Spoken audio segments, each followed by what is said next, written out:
Good afternoon, and thank you for joining us for the 14th webinar in the Offshore Wind Series Learning from the Experts. I'm Peter Lyon, Senior Advisor with NYSERDA's Offshore Wind team, and it's my pleasure to be joined by today's experts, Jamie MacDonald and Jeff Tingley with Xodus, who will be giving a joint presentation on offshore wind supply chains. Before I introduce our speakers, a few reminders for participants and some background on the webinar series. Next slide, please. First, if you're experiencing any technical issues, please contact Sal Graven at the email address on the bottom of this slide. This webinar is being recorded, and the recordings and presentation slides for all webinars in the Learning from the Expert series will be available on NYSERDA's website at the address on this slide. All participants have been muted. We'll have time for Q&A following the presentation, so please use the Q&A function to submit your questions for the speakers.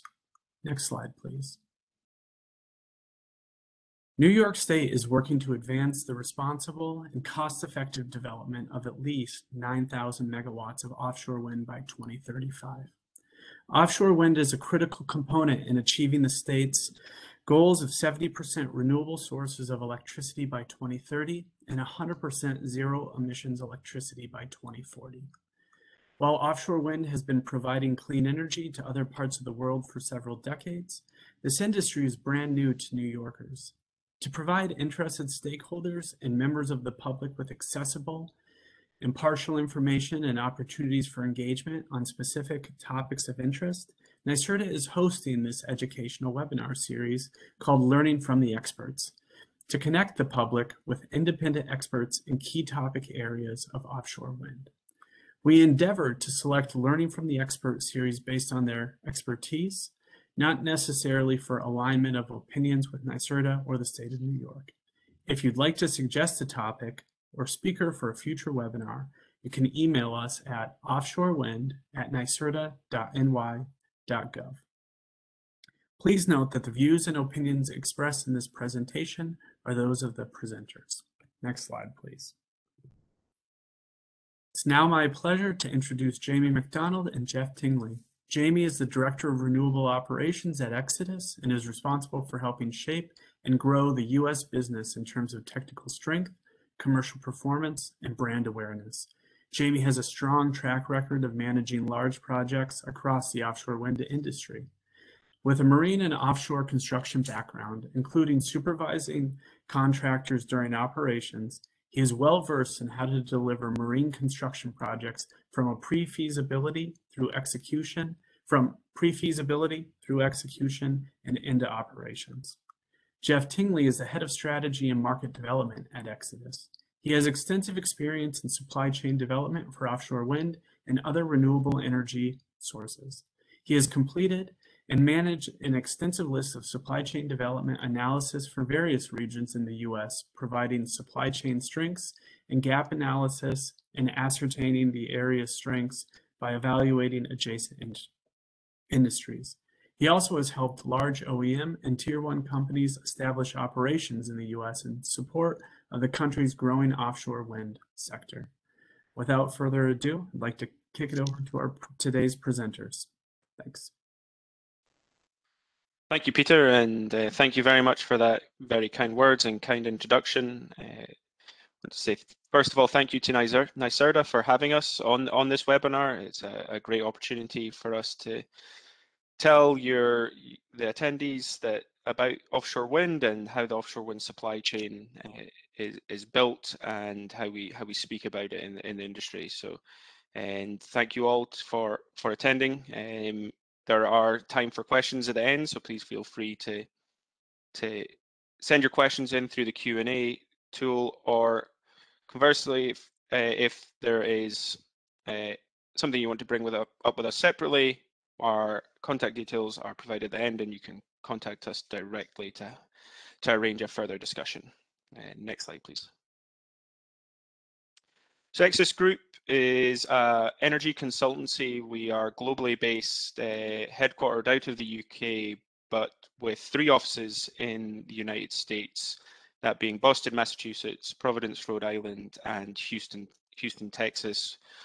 with a presence of over 25 people in the US locally and 350 worldwide. We believe we have a unique range of skills and services that encompass commercial, technical, and environmental space in the offshore environment that leave us uniquely positioned to opine and assess supply chains for nascent industries such as offshore wind in the US. Our understanding of how offshore wind farms are built and permitted and operated gives us that technical know-how and background to provide a robust assessment and ensure that we are providing action plans and recommendations that are fit for purpose for the regions in which we are doing the assessments. We've been lucky enough to date to provide offshore wind supply chain assessments for multiple states and local regions, including Massachusetts, Maine, Hampton Roads, and more recently, and Jeff will speak about this, the capital region in New York. Next slide, please. I think Peter's spoken about and given us an introduction, so I'll skip on to the next one. So the agenda for the day for this presentation is we're going to speak about the taxonomy of an offshore wind farm. So how do we slice and dice and break down and categorize all the components of an offshore wind farm? And then generally, how do tier ones or offshore wind developers contract their major packages into the supply chain, and what are the differences in doing so? I'll hand over to Jeff after this, where he will go and speak around how we've created a methodology for assessing the offshore wind supply chain. We believe a concise, robust, and consistent methodology that can be repeated across regions and allow us to provide meaningful comparison across the US in terms of offshore wind supply chain capability. Then Jeff will move into some trends we are seeing form in the US, and then we'll have time for questions at the end. Next slide, please. So yeah, so the first section we'll talk about is the taxonomy of an offshore wind farm. Next slide. So taxonomy of an offshore wind farm is just a way of communicating the different procurement or construction or operation activities associated with the life cycle of an offshore wind farm. These tier one levels, as we call them, are being project development, turbine supply, balance of plant, installation and commissioning, operations maintenance, are ways in which offshore wind developers will typically communicate their needs and their contracting requirements to the market. So as we speak about it, we try and mirror that and be receptive and reflective of their needs and requirements. We've also included as a tier one component sector support. Now, sector support isn't necessarily a supply chain element for an offshore wind farm, but there are key activities under sector support, including training, research, development, and professional services that are required, especially in a nascent industry like US offshore wind, in order to progress projects and provide cost reduction and upskilling of the workforce that is required in order to meet the goals set out by the government. So an offshore wind farm can typically consist of over 8,000 components. A lot of those components are found in the electrical equipment in substations and also in the turbine nacelles themselves, which we will come on to. There's multiple tiers of supply.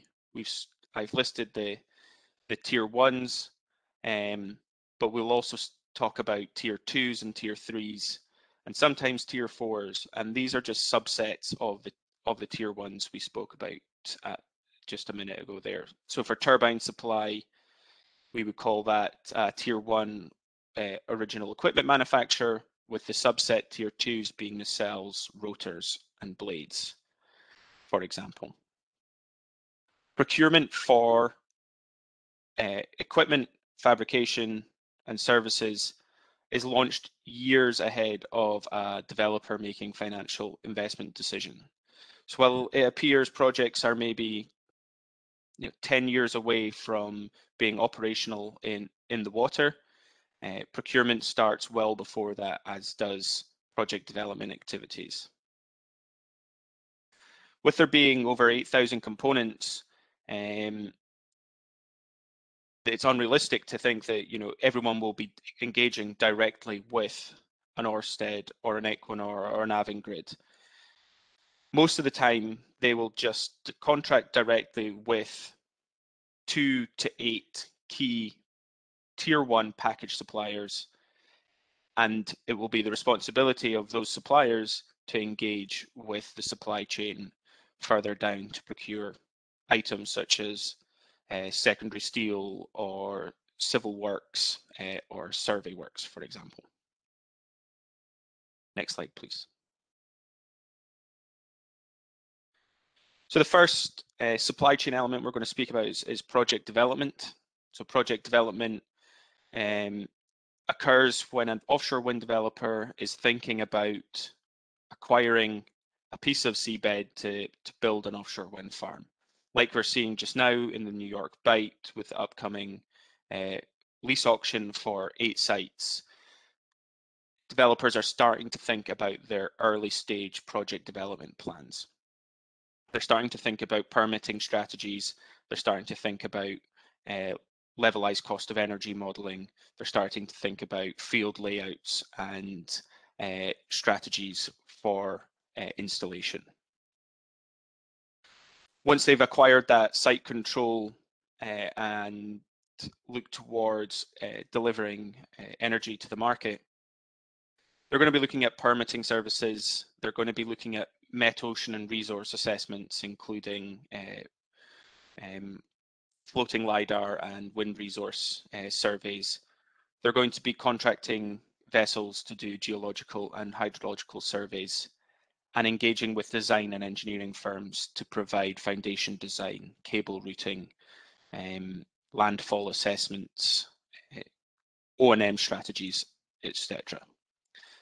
They are procuring these types of services up to 10 years in advance of commissioning.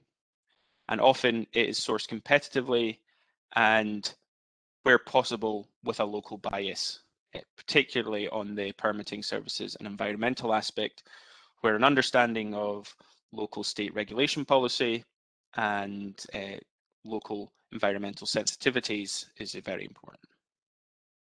Next slide, please.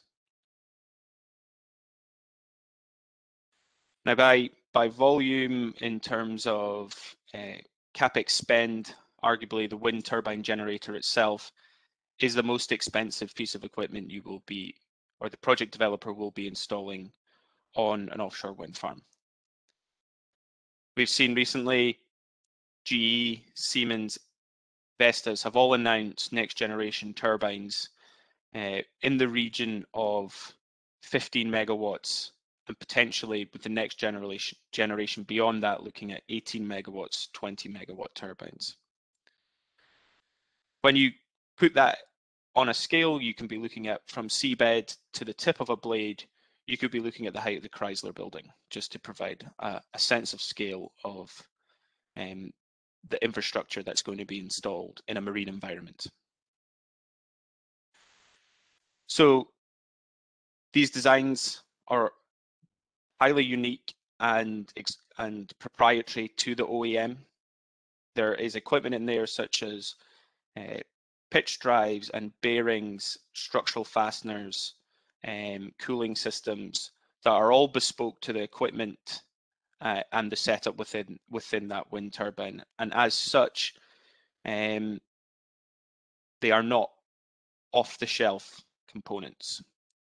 So you really need to, if you feel like you have components that could support the wind turbine generator, you really need to be involved at an early stage with the OEMs, building that relationship and understanding their requirements for their next generation turbine and how your solution can, or equipment can feed into there.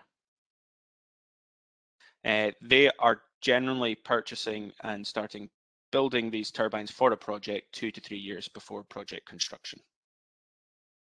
Next slide, please.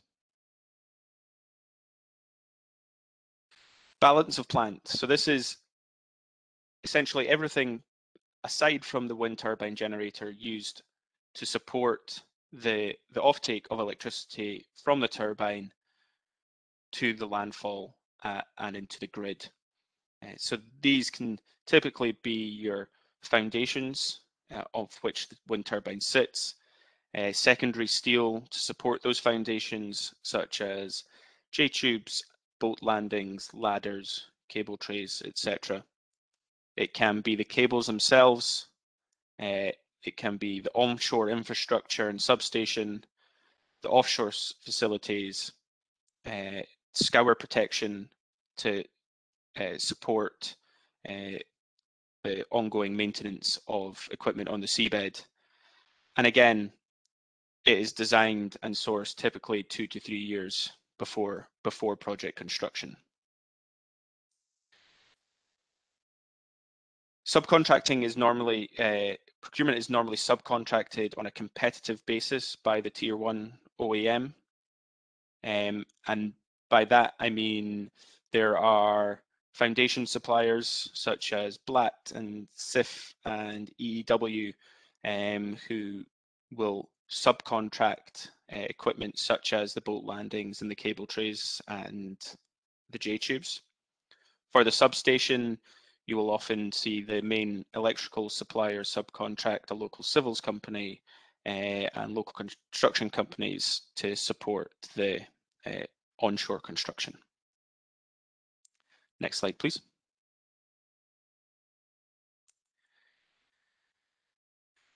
So once we've procured, designed, and we know what our configuration is for the offshore wind farm, we're starting to look at how we're going to install these. Now, for a fixed offshore wind farm, we're looking at very specialized heavy lift vessels to install foundations and jack-up installation vessels to install wind turbines. These vessels command very high day rates. They are in short and limited supply, particularly as we start moving into these larger turbines, and require a significant amount of logistics and marine coordination in order to successfully execute the project. The SSC Beatrice Wind Farm in Scotland had over 30 different vessels utilised during the execution of that project over the course of 2 summer windows. So not a small undertaking, lots of port infrastructure to support it, marine infrastructure, scheduling and weather forecasting in order to line up powering of the turbines, installation of cables, and making sure that it all comes together so that they meet their first power date. Next slide, please. And finally, the last segment I'll speak about is operations and maintenance. The longest duration of an offshore wind life cycle typically could see anything around 30 years. And that would cover everything from offshore inspection to subsea inspection, turbine reactive, preventative maintenance, and can be sourced for multiple people. So the turbine OEM, who have a warranty period, may be looking to subcontract specialist services to support the maintenance of a turbine. The developer might have issues with seabed mobility and be looking to do seabed surveys in order to understand if they need to replace a scour protection to support the foundations and the cables. So multiple contracts over the duration of a life cycle. They're often sourced competitively, again with a local bias where possible. And we see a mix of frameworks and ad hoc supply. So by that we mean often people can be awarded 3 to 5 year framework agreements to cover offshore cable surveys, for example. But also there's the ad hoc supply issue that where they need to be reactive and get maintenance or technicians out in the field to rectify an issue, and they will call on the local supply chain to support them with that. Next slide, please. So now I'm going to speak a little bit about contracting strategies. Doesn't sound like the most exciting topic, but in offshore wind, they can be fairly ambiguous and complex at the best of times, challenging to navigate. And this can be compounded when you're part of a nascent supply chain environment like the US offshore wind industry. And this can generate a lack of awareness on how projects are contracted, and often cited as a barrier for local companies getting involved in offshore wind. So you would think standardized, simpler processes would be key to solving some of these issues, and they are, and offshore wind companies are striving to standardize and make procurement simpler where possible. But ultimately, it comes down to the type of companies and other multiple variables that are influencing it. So this can be the size and complexity of the project to be executed, the internal strength of the offshore wind developer, their experience and capabilities of various contracting strategies to date, the maturity of the supply chain, and also things like the influence of project financing and its availability. So I'll go on to my next slides, talk about three strategies. The first one being a multi-contracting strategy. I would say historically in the US, when we're speaking about solar or onshore wind, these types of infrastructure projects often take the form of a turnkey one-stop contract, and that is well known to financing firms. You're not operating in an offshore marine environment. You don't have increased risk of cost and schedule overrun from managing multiple interfaces. So this is why I would say these types of contracting models are proving challenging when it comes to discussions of project financing in US offshore wind. So a multi-contracting strategy is, as seen here, the owner, operator, developer will typically award separate contracts for these key elements. Everything from substation supply, inter-array cables, supply and install, foundation, supply and install, export cables, supply and install, and then turbine supply and install as well. It offers the greatest control over project development and provides the best opportunities for cost reduction, but it requires an owner-operator to have a very strong in-house expertise when it comes to engineering and project management, and they need to be a lot more involved when it comes to managing interface risk and coordination between the contractors. Next slide, please. An EPCI strategy, so engineering, procurement, construction, and installation, generally have fewer 2 to 4 contracts, larger contracts covering perhaps 3 main areas. You might have turbines, the balance of plant, and the transmission and distribution. We have seen in Europe this go to just 2, where we've had, for the Gemini wind park, you've had Siemens provide the turbines and install them, and we've had Van Oord do everything else.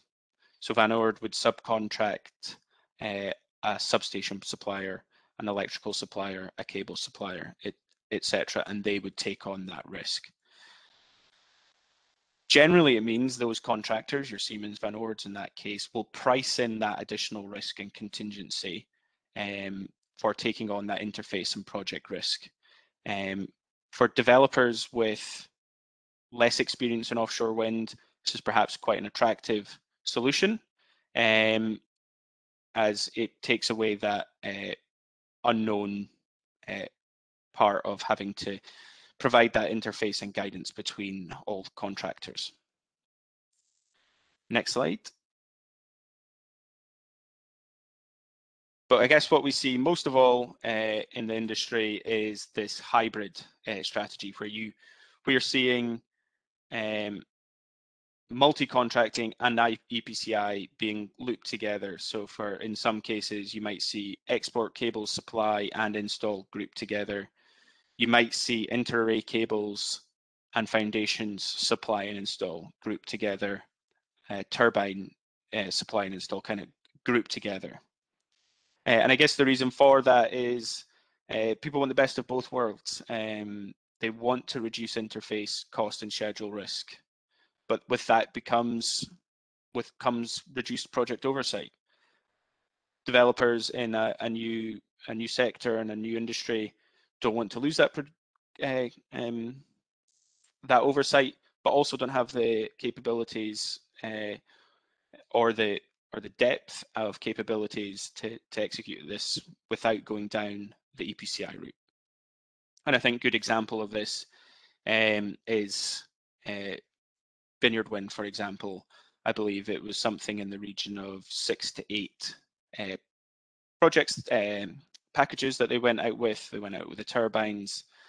They went out with the install of the foundations, transport and install the foundations.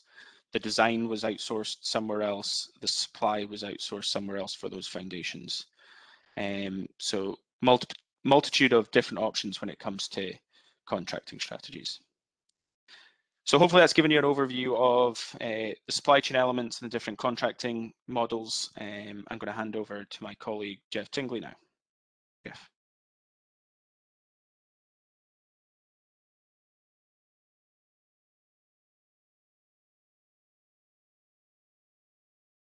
Jeff, are you there? Oh, yes. Can you hear me? Yes. Yeah. Okay. I'm sorry. Well, thank you everyone for attending this afternoon. And Jamie, thanks for your great work as always. You know, the interesting thing about the offshore wind supply chain and how to assess it is if you look at the offshore wind industry in the US right now, a recent study just came out that said that there's going to be about $100 billion in CapEx and 83,000 workers needed to support the offshore wind supply chain. If we look up and down the East Coast, if we include projects that are currently in construction, projects that have been permitted, lease areas that are about to be put out for bid, there are 30 separate projects. So we have a real challenge ahead to get all this work done. And this work is going to depend on a very robust US supply chain. And so what I'd like to talk to you about this afternoon are just some supply chain methodologies and capabilities, as well as what some of the trends in supply chains are. Next slide, please. We find that, you know, in assessing the offshore wind supply chain, there's really 7 major factors you have to go to. First of all, is there experience in offshore wind? So those are really the number of companies in an area, in a state, in a region that say they have the capabilities to support the offshore wind segment. They've been doing it maybe in onshore wind, or they've been doing it in Europe. The other one are adjacent industries, and those are the industries that have components, products, and services which are directly translatable into the offshore wind space, but are being used in a different area.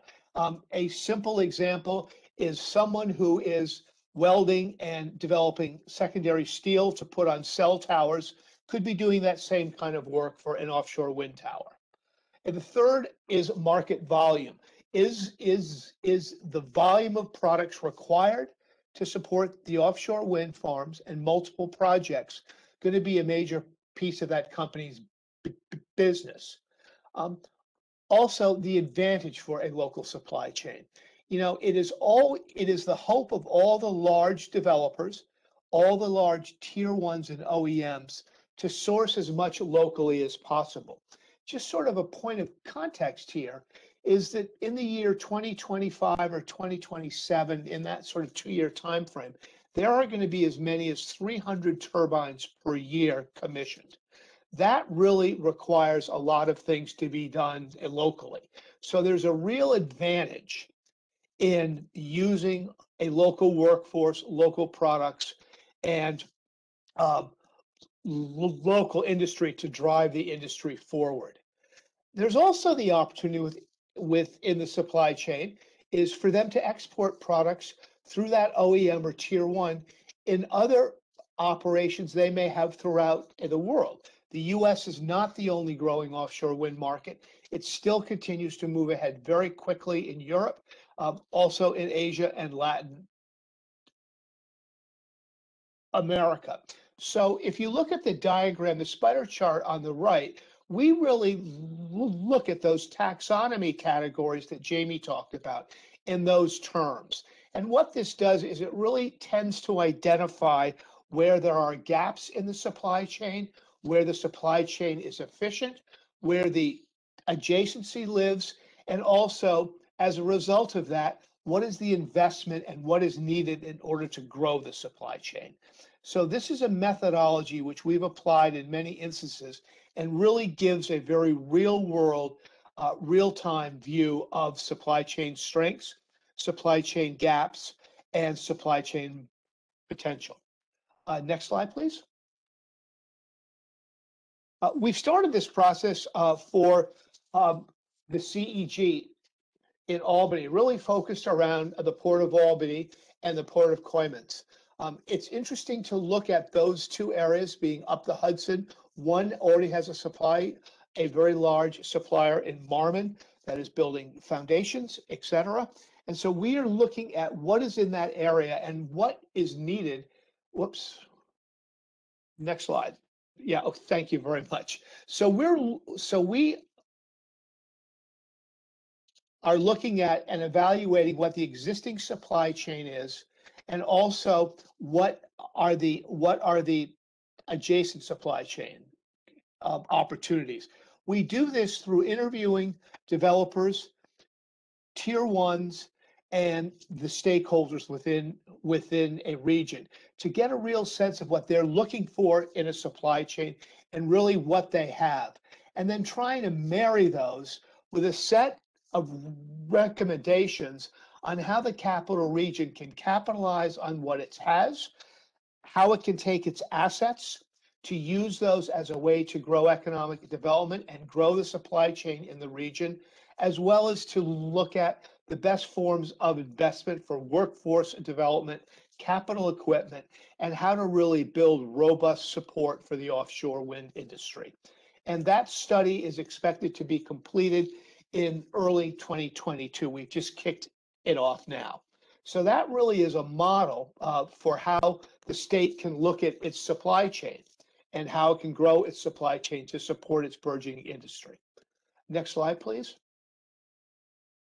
There are trends that are happening in the supply chain now. As we now have, as we now have projects that are quickly moving into the construction phase, we have records of a decision which we hope will be coming out shortly.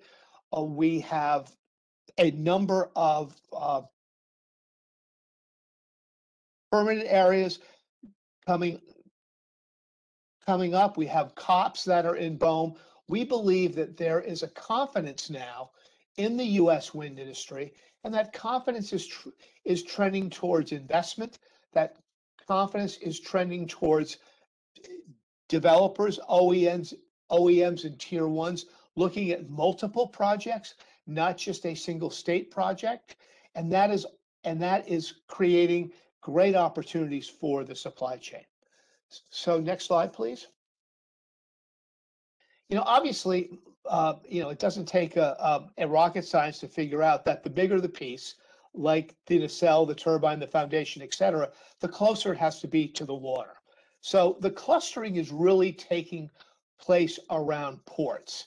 And this clustering is happening because of projects, but also happening because of the locations of the existing supply chain in certain areas that is driving other industries. And so we see this clustering continuing, and you see on the left-hand side the areas where that's taking place, going from north to south, if you will. And what's important about these clusters is that while they will support local state projects, they're really designing themselves to support multiple projects across multiple states over multi-year periods. And this is what really is needed in the industry and a trend as investments take place and as supply chains develop. So one can expect to see these clusters do nothing but grow.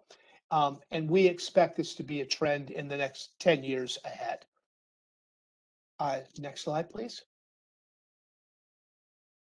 As Jamie mentioned, one of the challenges is the timing. And the timing is from the time one begins to plan for a lease area till you actually start or finish construction can be 10 years.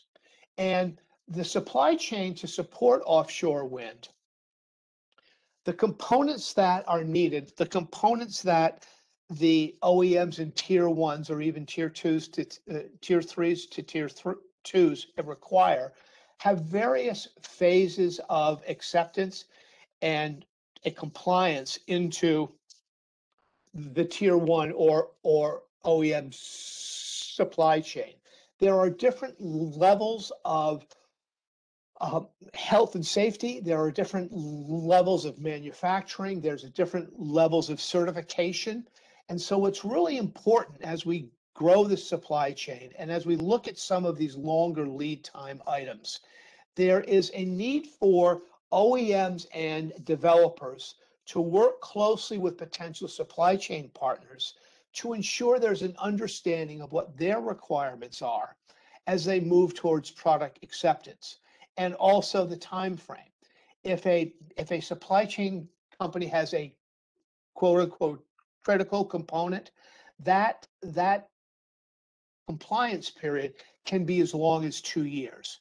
So it's very important that those sorts of things are known upfront and that there's a close relationship between the supply chain and the procurer of the product or services in order that everyone understands the expectation, the commitment of time, money, and resources moving forward in order to be pulled into the supply chain.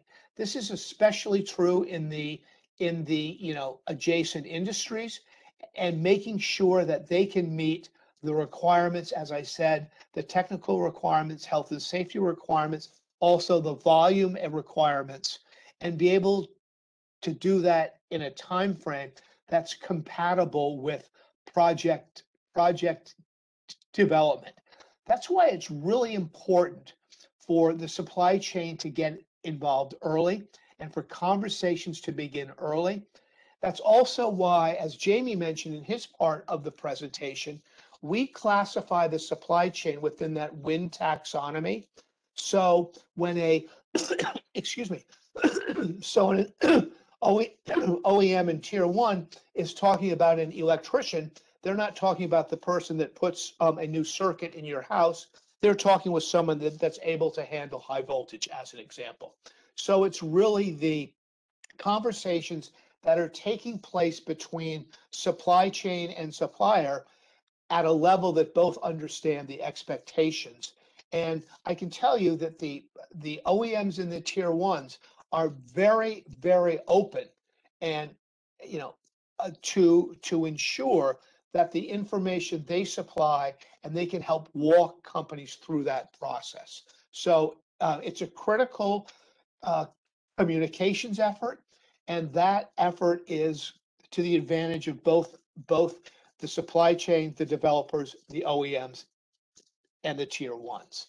And so as we look at this long time frame, there is work that can be done, but the timing depends on the critical nature of the product and the volume of product required. Also, if you look at this development cycle, there's certain services and certain requirements that are involved 2 years before the product starts construction, and some that don't start until after the product is actually spinning in the water. So when they talk to companies is really directly related to the time frame of the development of the wind farm. Next slide, please.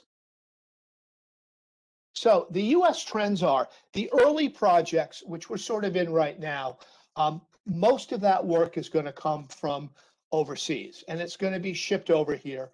There isn't it's not like they can plug into an existing supply chain. We're doing a great job of growing our supply chain, of getting our supply chain set, of going through the process to really establish a U.S. supply chain. But the initial project, much of the work is going to come from overseas. However, those vendors coming from overseas do want to and are anxious to form the relationships in order to grow a U.S. supply chain. You know, these projects have strict timelines, strict penalties for cost overruns, etc. Therefore, they want to know that they can deal with someone down the street or in the next county in order to get work done. So it's to their advantage and to their benefit to build a supply chain. And that's what's really happening right now. As we get multiple projects, as I said earlier, coming online with line of sight visibility of multiple projects, as I said, this trend towards creation of a local supply chain is going to accelerate and gain momentum. So the time to get involved is now, and I would encourage, and I would encourage that at this point. We feel that, after 2025, 2026, there is going to be a robust supply chain, and because we do have the know-how, we do have a lot of the adjacent industries. There just needs to be a transition period. Next slide, please. One thing that's also driving the supply chain is this pressure on price. If you look at the PPAs, so the agreements the local utilities have on what they're going to buy the power for, there's a downward trend on price. And that downward trend on price really is going to manifest itself in a couple of ways.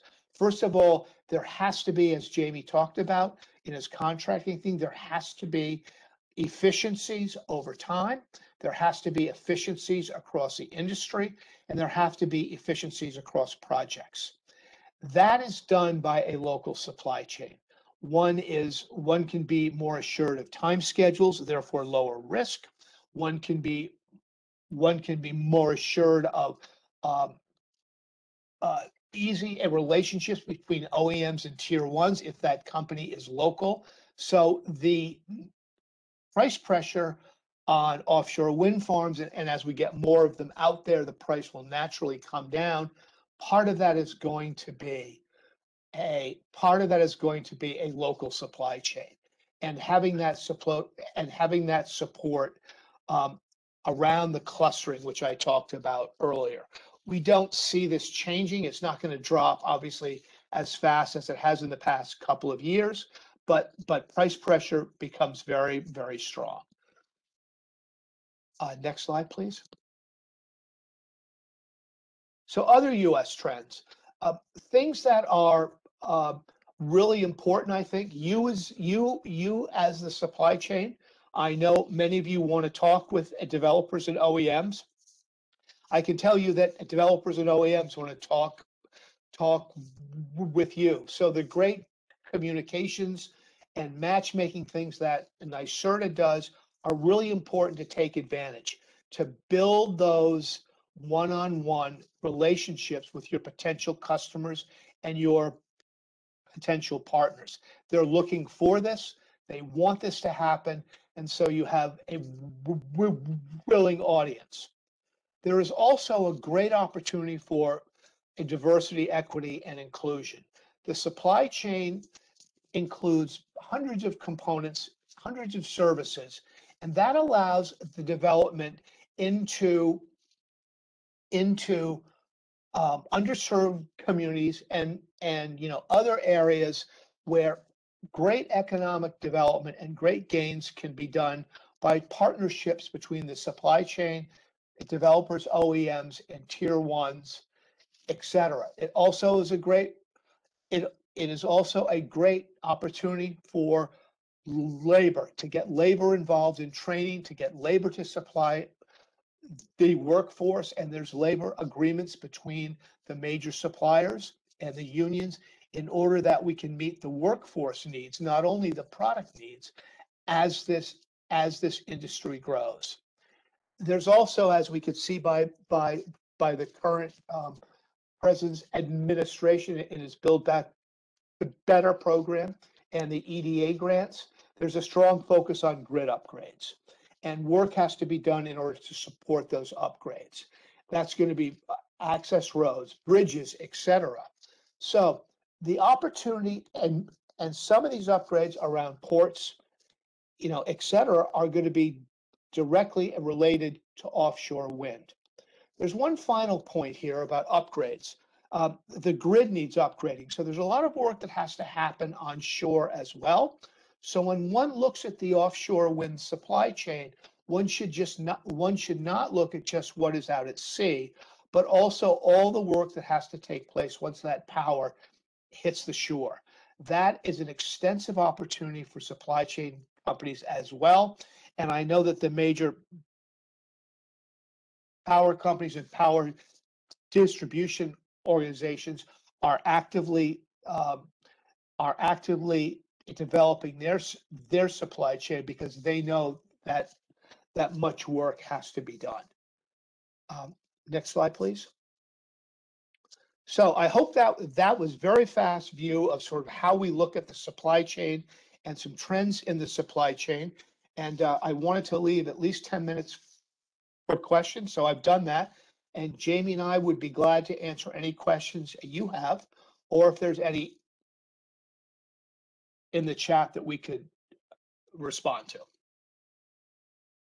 So thank you all.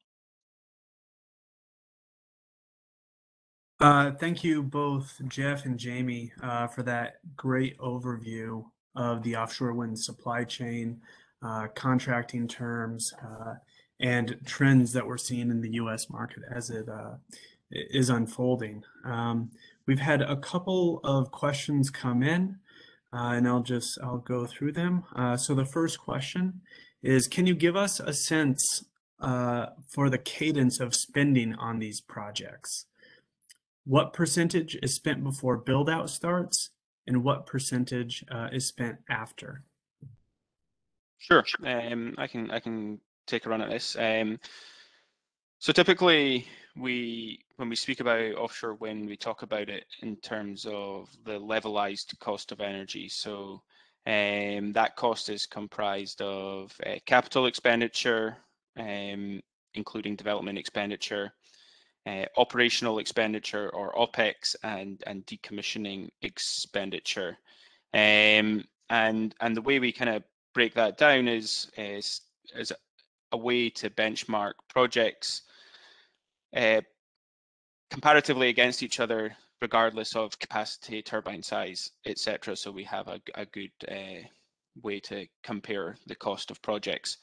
So for example, if we're saying, for ease of calculation, a project is $100 per megawatt hour, we would expect to see 30 to 35% of that taken up between operations, maintenance and service, and then the decommissioning portion. Before build out, we're probably looking at the other, 65 to 70%, and that can be split up in multiple ways. You're probably looking at between 3 and 5% to be spent on the development and project management side of things. You're probably looking at another 30% of your project cost, CapEx costs, to be spent on your turbines. So that's probably, and then probably a third of that itself is probably in the nacelle itself. You're probably looking at 15 to 20% for balance of plant procurement, and then you're probably in the region of 15 to 20% again to when it comes down to installation. So I hope that helps answer that question. Yeah, I think that's a great breakdown. I think if I remember from some of your earlier points on that operations and maintenance, that's over a 25-year time period, and includes both services as well as manufactured components and consumables. Can you just touch on maybe a few other scopes there, possibly related to those? Yeah, so the turbine OEM will typically come with a warranty period, during which time they will be responsible for going out, replacing wear and tear in gauges and brakes and gearboxes, bearings, etc., bolts, all the internals, including cable trays, lighting, low voltage wiring, etc. So that will cover that side of the turbine. Beyond that warranty period, typically people will either outsource that to a third-party specialist company to continue doing that, or they will renegotiate with the OEM for further support as into the asset life. As you go down through the balance of plant, you're going to have foundations which are exposed to seawater, a corrosive environment when you put steel in it. So we will be ensuring things like paint and cathodic protection anodes have sufficient coverage to maintain the cathodic protection of those structures.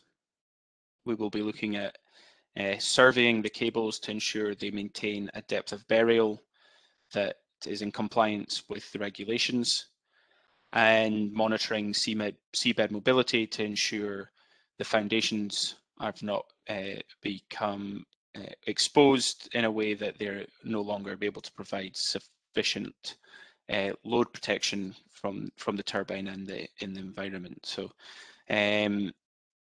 onshore, obviously it's a lot easier. That can be done. Logistics are less stringent, and it's easier to be changing out components on an as required basis. The logistics required for offshore maintenance are quite high, and often offshore wind developers will use something called an SOV, so a special operations vessel, which has a gangway walkway between the vessel and the wind turbine, and that will be heave compensated to allow for safe transfer of personnel.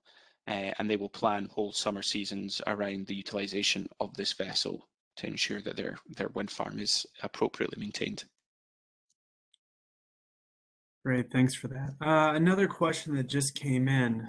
Given the long lead time associated with these projects in the well-established supply chain, how often do delays occur, and what are the most vulnerable points in the process? I could sort of start that. I think the most vulnerable points and when the delays occur are during the permitting process.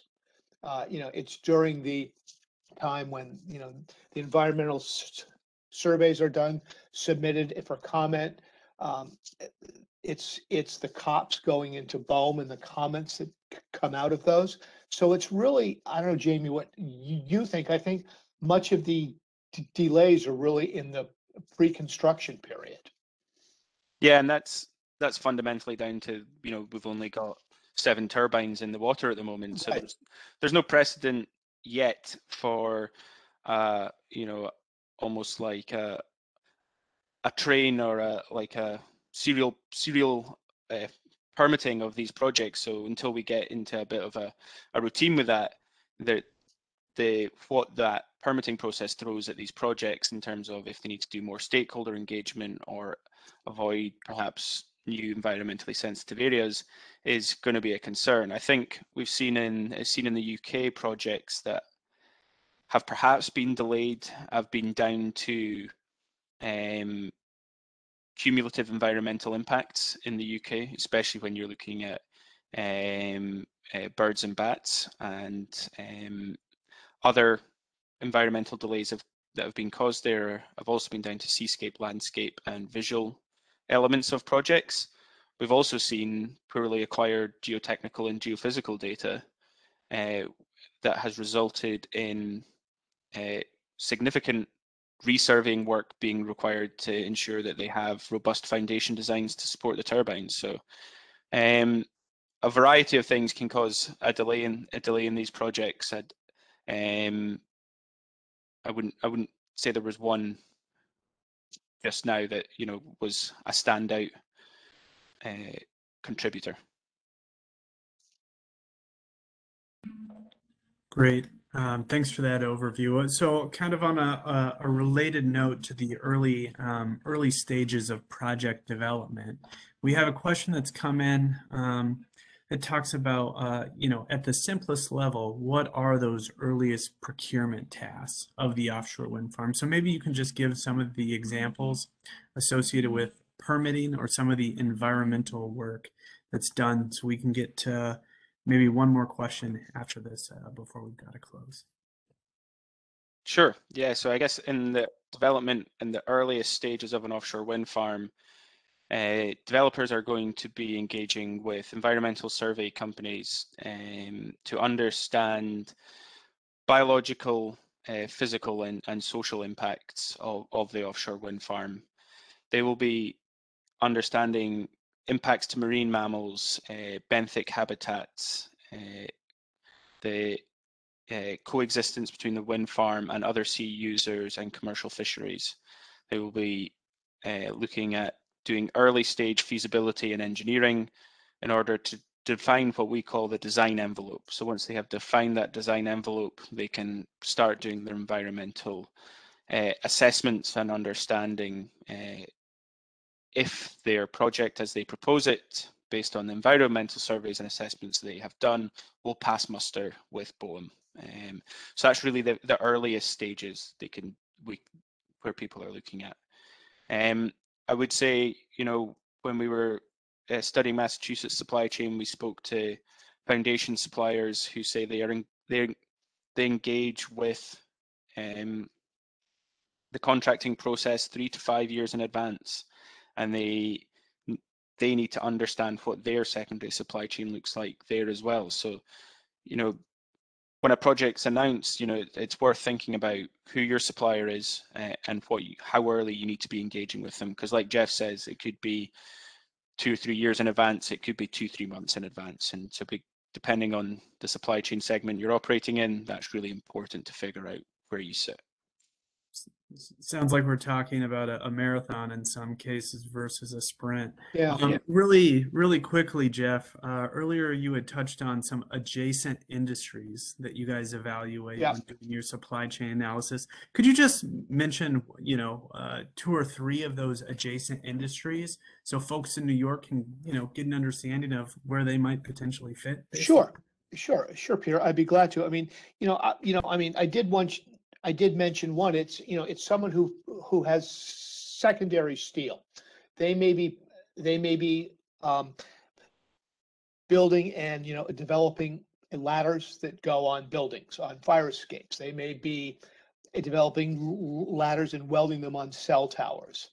Those types of services can be used by the offshore wind industry in the foundation and manufacturers. So that's an example of an adjacent industry.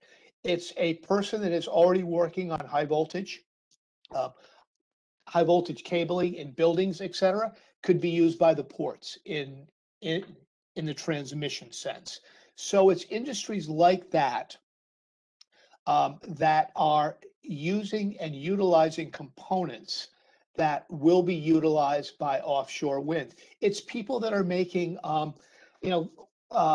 casings for cabling. The tower within a wind farm has a lot of cable that runs up and down. So it's people that make harnesses in cable. It's really a wide range of industries that are needed. And so those are 3 examples I would give you there.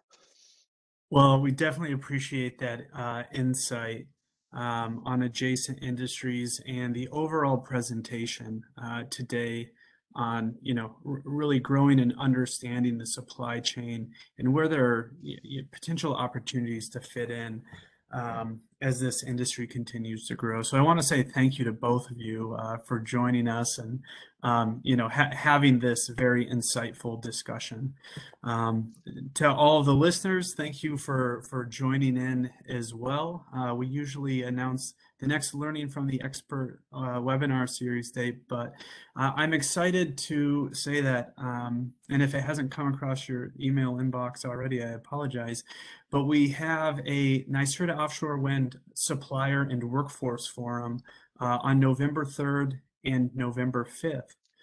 Those will, each day, there'll be 3 hours of programming that really tap into some of the different opportunities that are happening now and evolving now, both with our projects, our ports, and some of the component manufacturing work scopes that are coming out and are in active tender. So we're hopeful that you can join. On Friday, we will send out that registration link so that all attendees, if they're available, can join in. And as Jeff alluded to, one of the trends is business to business networking. That will be an aspect associated with this forum, and participating companies will be able to send requests to other participating companies between November 3rd and November 10th to engage in conversation on synergies, available competencies, timelines, due dates, all of the questions that you're potentially looking to get answered. So please join us if you can. Once again, thank you to Jamie and Jeff, and we will sign off from there. Thank you for having us. Thank you. Thank you so much, Peter, and thanks everyone for joining. Thank you. Goodbye.